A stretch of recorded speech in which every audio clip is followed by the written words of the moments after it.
Hello everyone, welcome to my math channel. This is Mr. Mahmoud explaining Algebra 2, and this is chapter 1, lesson number 5, how to graph linear inequality.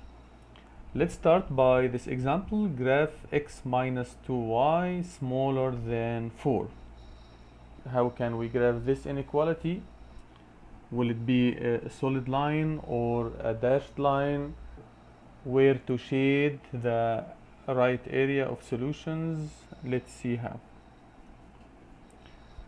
The boundary is the graph of x minus 2y equals 4.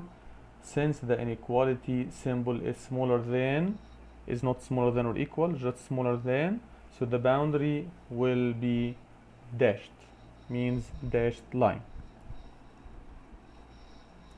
Okay, how do we know this line exactly? We can take the equation x minus 2y equals 4, and we can find the x-intercept and the y-intercept. For example, if you put x as 0, if you put this x as 0, so it will be negative 2y equals 4, negative 2y equals 4, divide by negative 2, divide by negative 2, this will give you y equals negative 2. Now if you put y as 0, so negative 2y will be 0, so x minus 0 equals 4, means x equals 4. By this you know that the x-intercept is 4 and the y-intercept is negative 2, so you can graph the line. Here exactly it cuts the x at 4 and it cuts the y at negative 2. And now you hold your ruler and you join the line, but be sure it's a dashed line. Now we need to know which part we are going to shade. Are we going to shade above the line or we are going to shade below the line? Very easy. Let's make our test. Let's test 0 and 0. 0 and 0, we will test it in the original inequality. So we replace x for 0 and y for 0. So this will be 0 smaller than 4, and 0 smaller than 4 is true statement. So we will shade the part that has the point 0 and 0. Shade the region that contains 0 and 0. So this is the shaded part and this is the boundary. This is the complete answer and it's an accurate answer.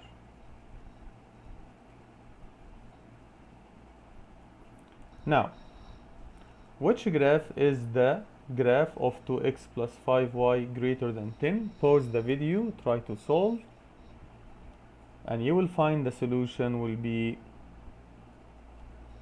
A. Let me show you why. First, you transform it into equation, so you will write 2x plus 5y is equal to 10. Now let's find the x-intercept and the y-intercept.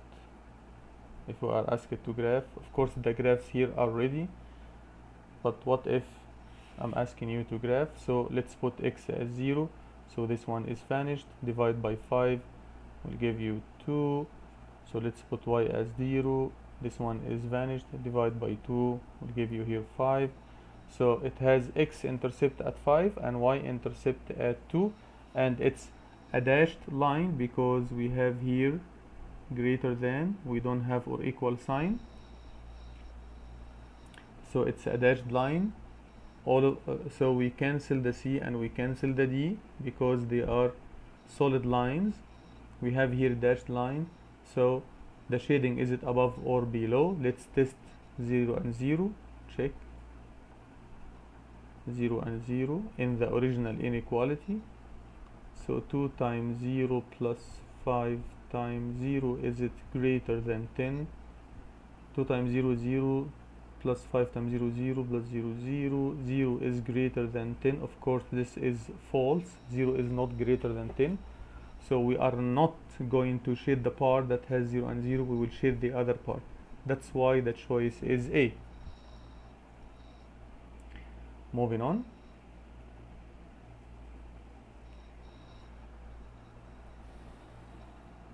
On Tutoring, company advertises that it specializes in helping students who have a combined SAT verbal and math score of 900 or less. 900 or less. Write an inequality to describe the combined scores of students who are prospective tutoring clients. Let X represent the verbal score and Y the math score. Then graph the inequality. Very easy. Let X be the verbal part of the set and Y be the math part. Since the scores must be 900 or less, means smaller than or equal, so we are going to use smaller than or equal symbol, smaller than or equal 900, of course. So it's like x plus y smaller than or equal to 900. Now this is the inequality. How can we graph? Of course it's a solid line because we have or equal sign. Now how do we know this line? Very easy. It's the x and y. Take the x and 0, you will find y as 900. Take the y as 0, you will find the x as 900. Of course this happens when we transform it into equation. So the x-intercept is 900 and the y-intercept is 900, and we join with a solid line. How can we discover the shaded part, whether it's above the line or below the line? Very easy, just use the check of 0 and 0.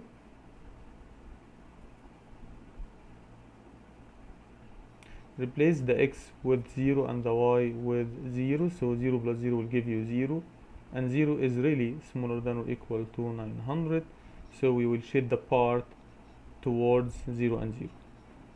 Of course we are not going to shade any negative part. The shading will not enter the negative part because we don't have scores for verbal or math in negative. Moving on.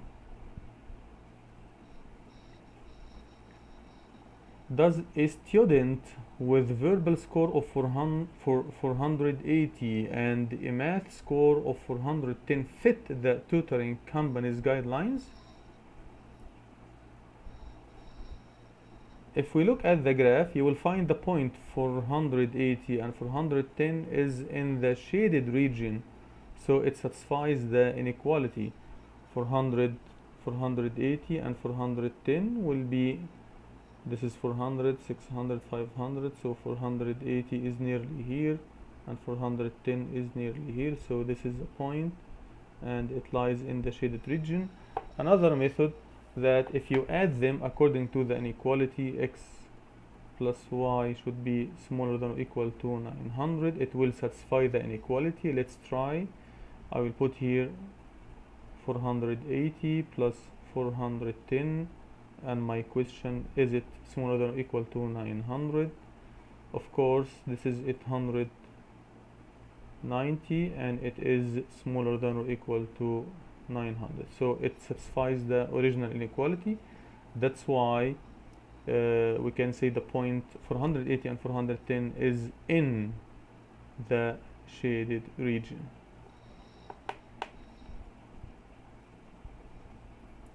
So yes, this student fits the tutoring company's guidelines. Now it's your turn to answer this question. Pause the video and try to select the accurate choice, and you will find it B. Yes, why it's B? Let's see. 2 social studies classes are going on a field trip. The teachers have asked for parents volunteers to also go on the trip as chaperones.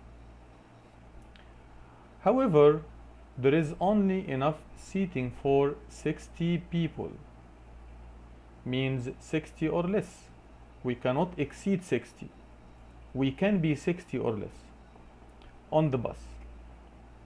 What is an inequality? To describe the number of students and chaperones that can ride on the bus. Let's say S for student and C for chaperones.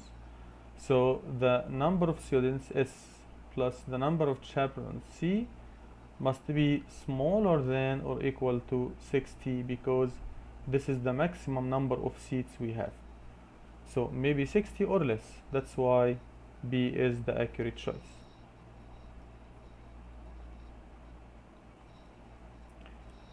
Another example. Can 15 chaperones and 47 students ride on the bus? 15 and 47.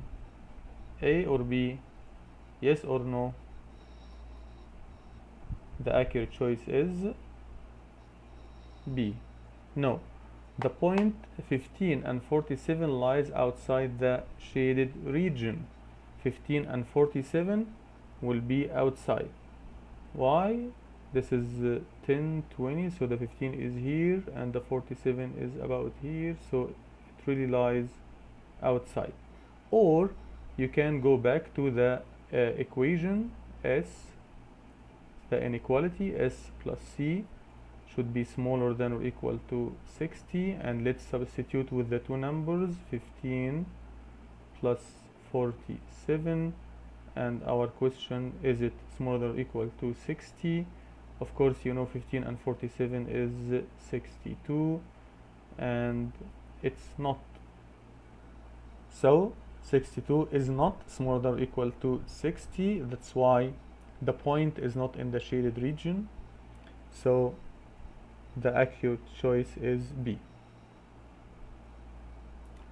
By this, my dear students, we come to the end of our video for today. Till we meet again in another videos. Goodbye.